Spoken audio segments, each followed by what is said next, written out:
జాతీయవాద జర్నలిజానికి అసలైన వేదిక నేషనలిస్ట్ హబ్ ని సబ్స్క్రైబ్ చేసుకోండి. నోటిఫికేషన్స్ కోసం బెల్ ఐకాన్ పై క్లిక్ చేయండి. ప్రజాస్వామ్య భారత్లో ఇప్పటిదాకా ఎన్నో రకాల ఎన్నికలు జరిగాయి. అందులో సర్పంచ్, ఎంపీటీసీ వంటి చిన్న చిన్న పదవులు ఏకగ్రీవం కావడం మనం చూసాం. అలాంటిది ఎమ్మెల్యేలు ఏకగ్రీవం కావడం అనేది చాలా గొప్ప విషయం. ఎప్పుడో స్వాతంత్రం వచ్చిన కొత్తలో కొన్ని జరిగాయి, ఎక్కడో ఒక చోట అడపాదడపా జరిగాయి. కానీ తొలిసారి ఏకంగా 10 మంది ఎమ్మెల్యేలు ఏకగ్రీవం అంటే ప్రజల్లో ఆ నాయకుల పట్ల, పార్టీ నిబద్ధత పట్ల, పార్టీ అధినేత పట్ల ఎంతో నమ్మకం ఉంటే గాని ఇది సాధ్యం కాదు. మన ప్రజాస్వామ్యంలో ఇది మంచి సంకేతం. ఈ ఘనత కమలం పార్టీకే దక్కింది. కేవలం మోదీ పట్ల అభిమానం వల్లే ఇది సాధ్యమై ఉంటుంది. అయితే చైనా సరిహద్దు రాష్ట్రమైన అరుణాచల్ ప్రదేశ్లో చోటు చేసుకుంది.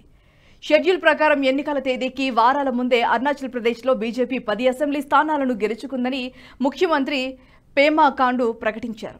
శనివారం నామినేషన్ ఉపసంహరణ గడువు ముగియడంతో CM Pema Khandu, deputy CM Chowna మోయినాతో పాటు మరో 8 మంది ఏకగ్రీవంగా ఎన్నికయ్యారు. తాము పోటీ లేకుండా 10 సీట్లు గెలుచుకున్నామని సీఎం ప్రకటించారు. ఎన్నికలకు ముందే ఇది చాలా పెద్ద విజయమని, తమ అభివృద్ధి పనులకు ప్రజలు ఇస్తున్న భారీ మద్దతుకు ఇదే నిదర్శనమన్నారు.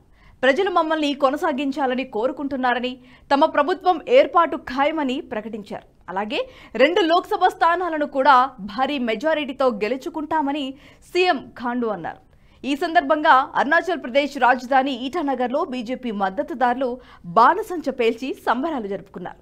అరుణాచల్ ప్రదేశ్ అసెంబ్లీలోని మొత్తం 60 స్థానాలకు బీజేపీ అభ్యర్థులను నిలబెట్టింది. ఇక కాంగ్రెస్ 34 స్థానాల్లో పోటీ చేస్తోంది. మిగిలిన స్థానాల్లో కాంగ్రెస్ పార్టీ నుంచి పోటీ చేయడానికే అభ్యర్థులు వెనకడుగు వేస్తున్నట్లు తెలుస్తోంది. ఈ క్రమంలో ఎటువంటి పోటీ లేకపోవడంతో 10 మంది బీజేపీ ఎమ్మెల్యేలు విజయం సాధించారు.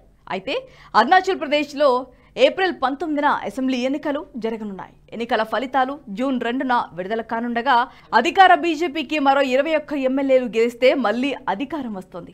ఇక 2019 ఎన్నికల్లో 60 మంది సభ్యుల అసెంబ్లీలో BJP 41, JDU 7, National People's Party 5, Congress 4 సీట్లు గెలుచుకున్నాయి. అయితే సీఎం పెమా ఖండు ముక్తో నుంచి పోటీ చేస్తున్నారు.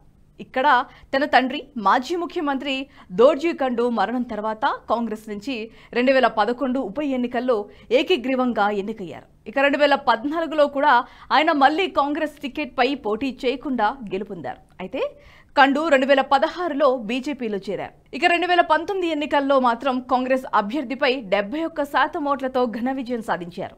ఈ ఏడాది ప్రారంభంలో బీజేపీలో చేరిన పానీ తారం 2014 ఎన్నికల్లో పీపుల్స్ పార్టీ నుంచి గెలిచిన ఏకైక అభ్యర్థి. కొరియాంగ్ నుంచి గెలిచి ఆ తర్వాత ఆయన నేషనల్ పీపుల్స్ పార్టీలో చేరారు. గత ఎన్నికల్లో బీజేపీకి చెందిన లోకం తారస్ చేతిలో ఓడిపోయారు.